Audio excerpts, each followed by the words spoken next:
Ako nga pala si Maria Janet Castro Muhammad, BHW ng Santa Cruz, Giginto, Bulacan.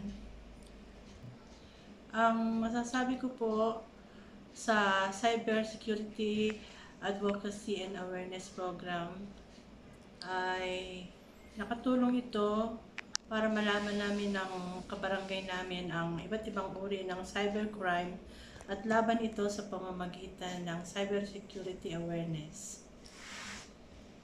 Ang naging benefit sa akin sa ginanap na cybersecurity awareness ng DICT Region 3 ay nasecure ko ang aking Facebook at Gmail sa pamamagitan ng pag-activate ng Google Authenticator na natutunan ko rin sa pag-create ng strong password sa mga online account.